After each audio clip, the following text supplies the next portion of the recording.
Thursday, October 1st at 11 a.m., TCU's library will reopen its doors to a section that has undergone renovations for more than a year. The new section of the library has updated features that will give students and faculty space to gather, study, and expand their knowledge. And for students, whether they're studying journalism or political science, why do you think it's important for them to maybe keep up with the briefings, keep up with what's happening in Washington, D.C. in our State Department? Movember will take place from November 1st through the 30th. For more information, visit us.movember.com. Now back to you guys in the studio. Tonight, TCU goes from Texas Christian University to Texas Chainsaw University. In the campus commons, the crew is hosting a haunted maze from 7:30 to 9:30. For students who don't want to go through the 8-tent maze, there are other activities outside like photo booths and candy stuffers. Earlier today, I visited TCU's Recreation Center to check out the flu shot clinic. TCU student nurses were there, purple scrubs and all, ready to administer flu shots.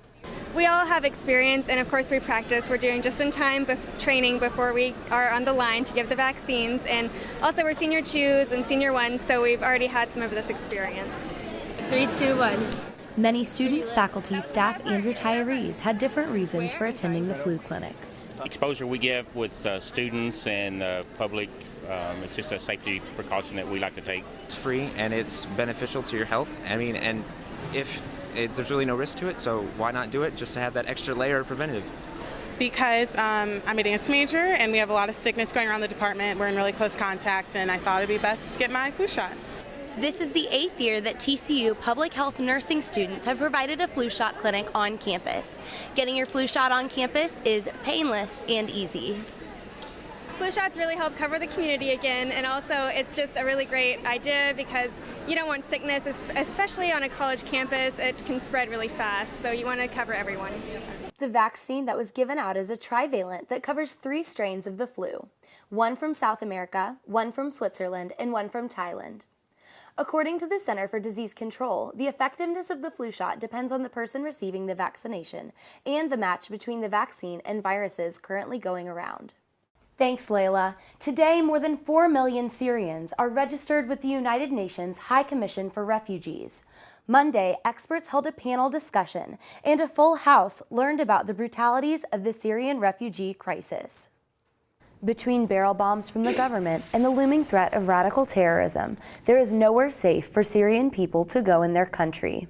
An absolutely countless number have had their lives absolutely destroyed. There is not a single Syrian person who does not know somebody who's been killed in the war. I can promise that. You know, we already have seen stories of people getting hacked or killed because of the way that they look. The refugees have made the journey out of Syria and are seeking political asylum in Europe, Africa, and North America.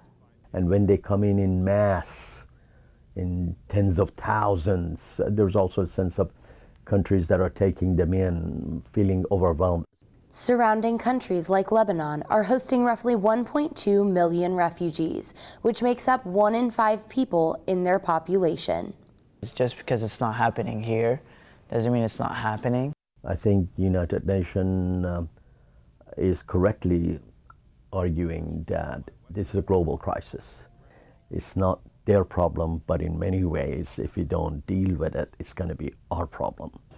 Although there are more than 4 million registered refugees, according to Amnesty International, there are at least 12 million people in urgent need of humanitarian assistance inside Syria.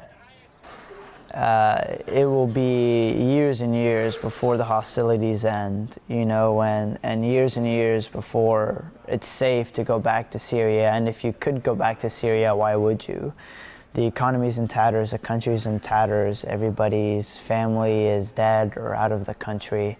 I wonder sometimes, you know, will my kids be able to go to Syria? Will it be Syria? I don't know.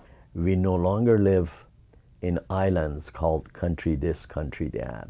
Borders are crossed 24 hours a day with capital, with knowledge, with technology, with communication, with human beings.